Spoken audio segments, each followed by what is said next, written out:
mercredi 19 janvier dernier, le gouvernement et son chef, le président Patrice Talon, ont posé un acte important dans la lutte contre la corruption et la malgouvernance des ressources publiques dans notre pays.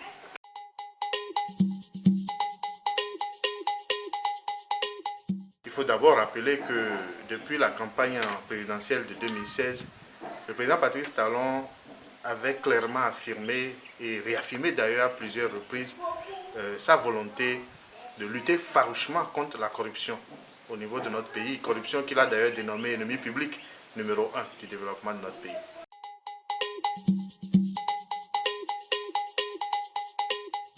Cet engagement a amené le chef de l'État, une fois élu en 2016,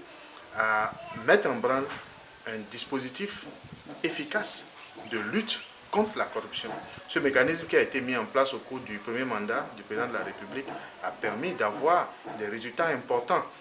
en termes de lutte contre des faits répréhensibles, en termes de décision de justice, en termes de mise en examen et de poursuite contre des agents indélicats.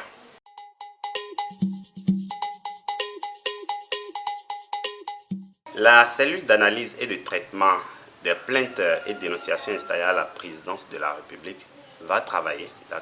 de manière complémentaire avec l'ensemble des dispositifs déjà existants de lutte contre la corruption dans notre pays. Bien entendu,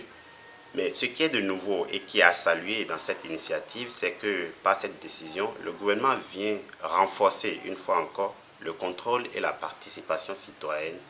au suivi de la gestion des ressources publiques, ce qui renforce la démocratie et l'état de droit. Mais au titre des attributions qui seront dévolues à cette cellule, il faut noter, entre autres, qu'elle aura à faire des analyses de plaintes et de dénonciations, ainsi que des éléments de preuve fournis par les plaignants et dénonciateurs. Et ce qui est important également à rappeler est que cette cellule incite et incitera les citoyens à surveiller la reddition des comptes par les personnes investies d'une parcelle de pouvoir, bien entendu dans le cadre de la mission qui lui a été dévolue, et aussi mettre en place un mécanisme renforcé d'investigation et sur les cas présumés de corruption. Elle aura également pour mission de proposer, bien entendu, les modalités de poursuite pour chaque cas avéré et de renseigner sur les suites données aux plaintes et dénonciations. Et de toute manière, il est aisé de dire que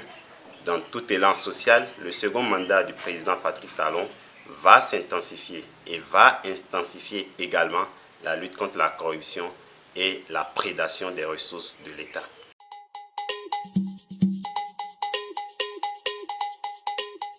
Malgré ces résultats indéniables obtenus par le président de la République et son gouvernement dans la lutte contre la corruption, il est clair que cette lutte est une œuvre de longue haleine. C'est une œuvre de tous les instants. Et c'est pour cela que le gouvernement a décidé d'aller encore plus loin en mettant en place un dispositif beaucoup plus contraignant. C'est ainsi qu'au cours du Conseil des ministres du 19 janvier 2022, il a marqué son accord pour la mise en place à la présidence de la République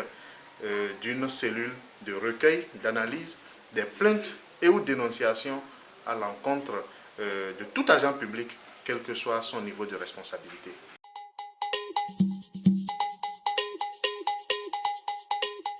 La plateforme ne peut donc que se réjouir de l'annonce de la mise en place de cet instrument qui permettra bien entendu aux citoyens de jouer beaucoup plus efficacement leur rôle de contrôleur de l'action publique et de la gestion des ressources publiques dans notre pays, le Bénin.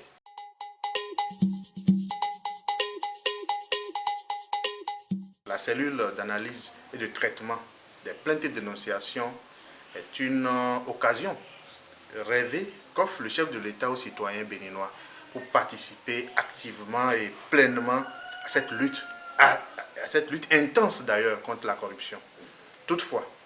il nous semble utile de noter que dans l'utilisation de cet instrument que le gouvernement met en place, les aspects de délation, les accusations mensongères et calomnieuses, les fausses accusations ne seront pas de mise dans le cadre du fonctionnement de la cellule. Nous croyons savoir que des dispositions ont déjà été prises pour permettre à ceux qui animent la cellule de pouvoir filtrer les informations qui leur parviennent, de pouvoir investiguer à fond sur les accusations qui sont soumises à leur étude afin de pouvoir distinguer le bon grain de l'ivraie. C'est donc le moment pour nous d'inviter les citoyens béninois à faire preuve de responsabilité et de civisme dans le recours à la CPD. Enfin, la plateforme remercie une fois encore, et comme nous le faisons d'ailleurs toujours, le chef de l'État, le président Patrice Talon, pour cette opportunité qu'il offre aux citoyens béninois, à la société civile béninoise et à l'ensemble des acteurs de développement du Bénin de pouvoir être aujourd'hui des acteurs majeurs de la veille citoyenne pour le développement de notre pays.